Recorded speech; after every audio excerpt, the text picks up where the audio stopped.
thank you for being here. We're going to go over the Virgo full moon. So the Virgo full moon is happening on February 24th, 2024 at 7:31 Eastern Standard Time. It will be occurring at 5 degrees and 23 minutes. So look at any planets or points in your chart for 5 degrees and 23 minutes or just 5 degrees. You can go for a 10 degree orb, which means 10 degrees above 5 degrees, 15, or 10 degrees below 5 degrees, okay? To find out if it is affecting you. So full moons are when cycles are ending, projects that are ending, also releasing emotionally, okay, is here with the full moon in Virgo. The moon will be in Virgo opposing the sun in Pisces at the same degree, 5 degrees and 23 minutes. Now, Virgo is a practical sign, while Pisces is not something so practical. It's hidden. Okay, so something hidden may come to light because this Virgo full moon will have Mercury conjunct the sun, which will bring in clarity, but Saturn is conjunct the sun and a lesson is coming to light. Okay, there will be a reality check or a boundary that needs to be placed. This full moon will prompt you to overcome any escapism that you made a habit. The avoidance you have been attached to will no longer work, and you will be forced to face the problem or situation in a practical way. Mercury will bring in the clarity, while Saturn, working slowly on his lesson, is making sure that you understand the lesson and to act accordingly. The moon being opposed to these planets will help you release emotionally and think practically about your next steps. I do want to let you know that mixed emotions, if you are feeling like you're not sure what to do next, mixed emotions are your clarity. So if you feel any type of mixed emotion, take that as you need to stop, you need to pause, and there needs to be reflection in regards to the next action to take, okay? Because Saturn is trying to show you the lesson that you've been trying to learn with Saturn in Pisces, okay? So let's look at the chart. I do want to show you this full moon. So we have the moon opposing the sun here. And as you can see, Mercury at the top at 2 degrees is conjunct the sun, and so is Saturn here at 9 degrees, okay, in Pisces.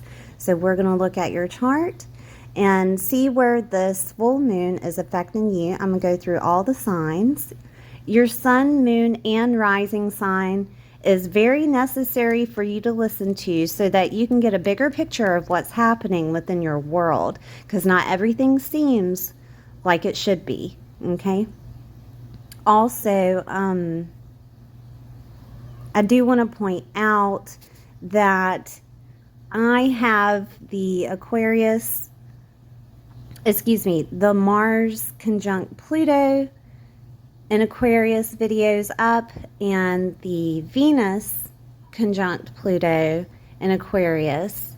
So if you want to look at those, because this full moon is a reflection of that, is to push you on that path of what's next, okay?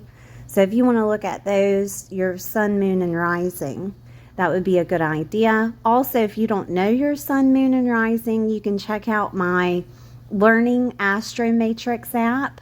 in my playlist, and it tells you how to find your sun, moon, and rising.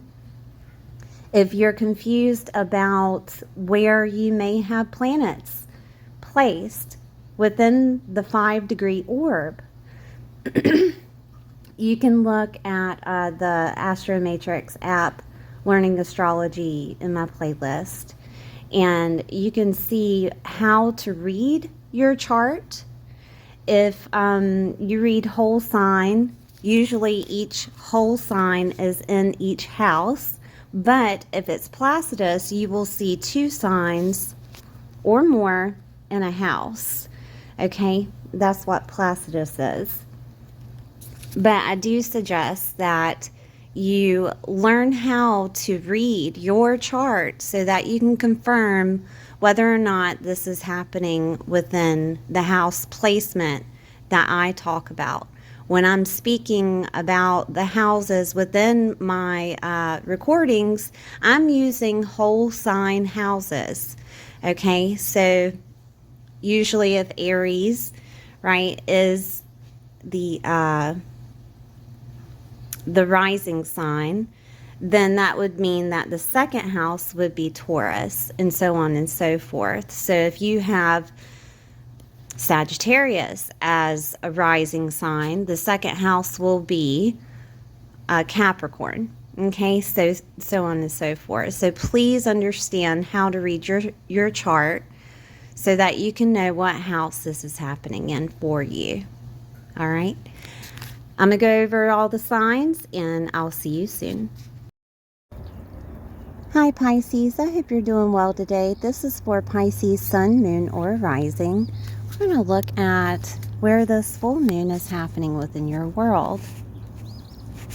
It is happening within the 7th and 1st house. So the 7th house is one-on-one relationships. This could be marriage partners, spouses, your significant other. This could also be alliances, commitments, agreements, collaborations, contracts, leases.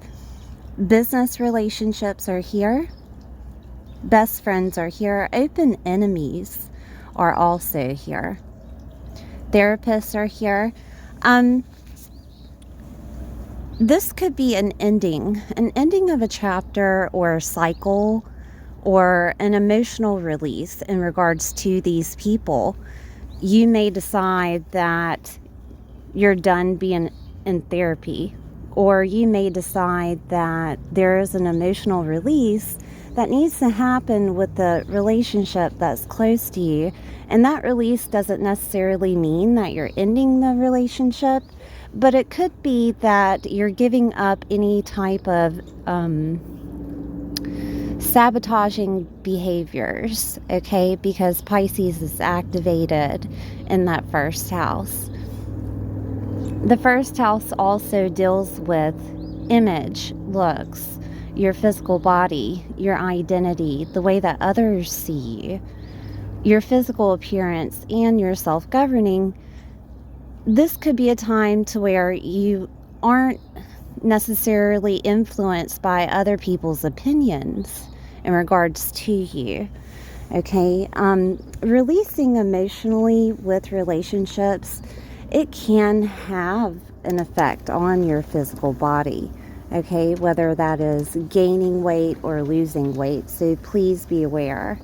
Now, Saturn has been in your 1st house trying to change you, trying to push forward a confidence level to where you understand who you are and what your worth is. Okay, so it's been messing with you there. It also could have been messing with your weight, all right, with that 1st house activated, or anything coming up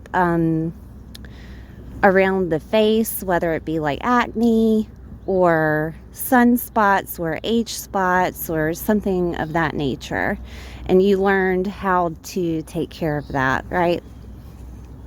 7th house with business relationships and clients, it could have been difficult if you had been an entrepreneur, or if you are out there on media for other people to see you.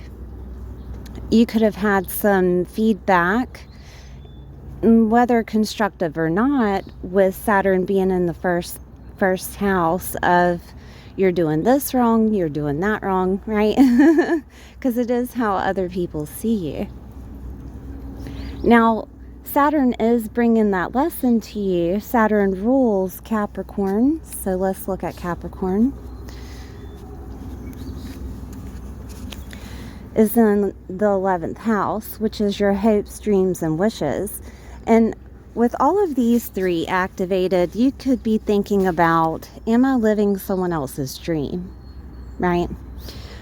Also, Saturn wants you to figure out what your dream is, what your goal is. Communities are here in the 11th house. Friends of long distance is here also. So you could have some type of epiphany in regards to a friend of long distance and see them as an open enemy, okay? Because 7th house is open enemies. This could also be a friend that is kind of close to you, and you see how they are reacting toward you, and you're rethinking how they fit into your life. Now, 11th house is community. And you could have been back and forth on, do I want to be in this community? Right? Do I need to go somewhere else? Would I be better off a part of another community? And that includes clubs, groups, affiliations that you have. You could have been back and forth with clubs, groups, and affiliations of, I don't want to be a part of this. They don't accept me. Or this is the group that I thought I was a part of and now is turning into something else, right? It could be that way. So let's look at the next steps of clarity that's coming through with Gemini activated. Mercury rules Gemini. It's in your 4th house. Okay, so Mercury will be in Pisces along with Saturn and the Sun during this full moon, and activating some type of clarity coming to you of a lesson that you've already learned. The 4th house deals with property, home, nurturing, mothers, you being a mother. It can also be family in general or relatives, okay? 4th house. 4th house is also your emotional body and your sense of belonging. And this full moon is going to make you emotionally release what exactly you want emotionally, okay? Such as, do I want to be here in the home that I'm in? Or it'll make you think about, do I want to hang out with my mom, right? Because it could be the same old, depending on the relationship. This could also be you trying to balance the way that you nurture yourself, but you may or may not be at home enough, right? That could be something. But the full moon is an ending of a cycle. And if you've had some type of weird relationship revolving around family, it could be ending. You could be placing boundaries up to where things are better, whether that's toward just family or your mother. It could be that you decide that you're better off going somewhere else rather than being a part of the community that you're in. And it could also look like relationships. What relationships can stand the test of time, right? And revolves around your goals, your hopes, your dreams, your wishes, okay? Because that 7th house is where you're releasing, is where a new cycle is beginning, right? So I do want to talk about Aquarius. So Aquarius has Mars and Venus conjunct in it at this time, and it's in your 12th house. The 12th house is trusting the divine. And when I say trusting the divine, God, source, the universe, your prayers will be answered almost immediately during this time. Also, if you're into divination, such as tarot, astrology, scrying, channeling, anything of that nature, your intuition will be on point. So, if you need questions answered, right? Divine is there to help you. Your divination skills will work. I have to emphasize that because it's been something, right? I pull tarot for myself, and sometimes it works and sometimes it doesn't. And I'm just like, It's just hard to do it for yourself. But during this time, it will work, okay? Also, 12th house deals with endings. It also deals with transformation. So if that's something that you're wanting to put forward to with your emotions, this would be a time of releasing or some type of cord cutting. Okay? 12th house is psychic and intuitive abilities that we talked about. It's also habits. And it can be sabotaging habits that may be rotating in your mind that has come up before, and you catch yourself because Saturn is trying to teach you how to be you, your authentic self, okay? And Saturn knows what is good for your path and will show you any type of behaviors that are repeating. 12th house is also mediumship. It can be soul work, right? So if you've been going through that dark night of the soul, you will be heard during this time. If there's healing and restoration that needs to happen, this is the full moon to let it go, because Pisces is also activated. I do have videos on Aquarius, on Mars being conjunct Pluto and Venus conjunct Pluto. These are transformations that are happening within your world. If you would go back and look at those videos, look at your sun, moon, and rising to see how it's affecting you. Okay? Thank you for being here. Please like, share, and subscribe, and I'll see you next time.